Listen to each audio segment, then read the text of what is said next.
Who is the greatest Indian ODI batter? Sachin Tendulkar or Virat Kohli? This is a debate that often engages fans intensely. But let's be clear, the concept of greatness itself is subjective. What defines greatness can differ from person to person. So, directly comparing greatness is difficult. However, what we can compare objectively are performance and statistics. But there's a problem. Cricket changes significantly across different eras.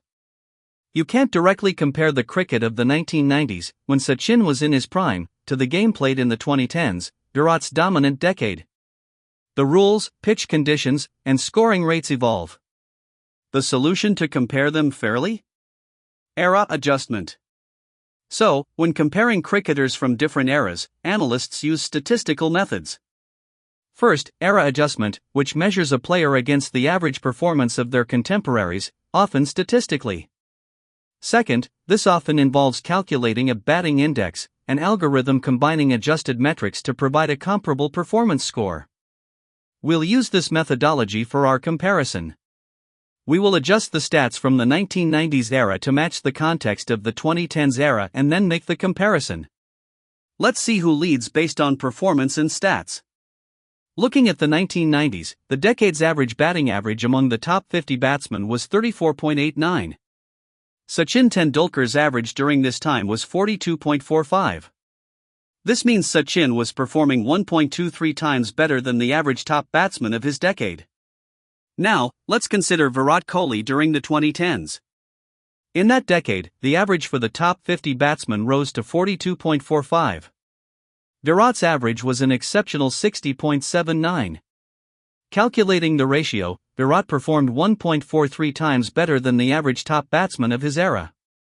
Comparing these relative performances, Virat Kohli, at 1.43 times the average, was further ahead of his peers in terms of batting average than Sachin Tendulkar was in the 90s, at 1.23 times the average. Now let's look at the decade's batting strike rate. In the 1990s, the average strike rate for the top 50 was 72.41. Sachin Tendulkar scored at 86.80 during this period. His strike rate was 1.19 times higher than the decade's average strike rate. For the 2010s, the decade's average strike rate increased to 87.80. Virat Kohli's strike rate was 94.11. This makes Virat's strike rate 1.07 times higher than the average top batsman of his decade. So, we've seen the relative comparisons through ratios. To make this more direct for viewers, we can adjust Tendulkar's 1990s stats to what they might look like in the 2010s era. Using statistical adjustment, Tendulkar's adjusted average for the 2010s would be around 52.21, and his adjusted strike rate would be about 104.48. Combining these adjusted figures gives Tendulkar an era-adjusted batting index of 5,454.90. Meanwhile, Virat Kohli's actual batting index during the 2010s was 5,720.94. So, comparing the era-adjusted batting index, Virat Kohli has a slight edge over Sachin Tendulkar's adjusted index based on overall performance across their respective decades.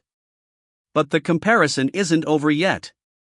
Let's move to the second round and look at performance in major tournaments, specifically the World Cup. Who holds sway here? In the 1990s World Cups, the decade's batting average among the top 50 was 42.79. Sachin averaged a brilliant 58.83, which is 1.35 times better than his peers.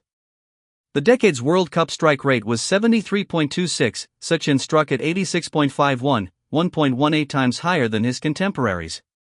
Here are those 1990s World Cup stats again for reference. Sachin's average, 58.83, which was 1.35 times the decade average.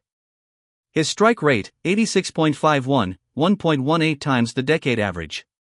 Clearly, a very impressive record relative to his time. Now, let's look at Virat Kohli's World Cup performance in the 2010s. The decade's average for the top 50 was 49.13. Virat averaged 46.81, which is actually 0.95 times the average, slightly below his top contemporaries. The decade's World Cup strike rate was 93.72, while Virat's was 86.7. However, relative to his peers' strike rate, Virat's rate was 1.08 times the decade average strike rate. So, in the World Cup format, the situation reverses. Sachin Tendulkar was significantly ahead of his 1990s peers in both average and strike rate. Virat, while having a relatively good strike rate compared to his 2010s peers in World Cups, averaged slightly below them. In World Cups, Sachin clearly holds the statistical advantage relative to era. Finally, let's reach a conclusion. When we consider all ODI matches across their peak decades and adjust for era, Virat Kohli has a slight statistical lead based on the overall batting index, mainly due to his higher relative average.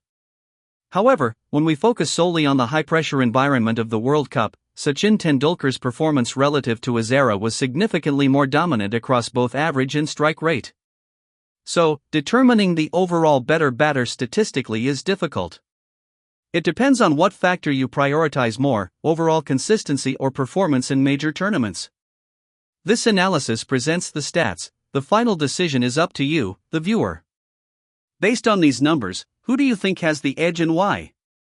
Let us know your thoughts in the comments section.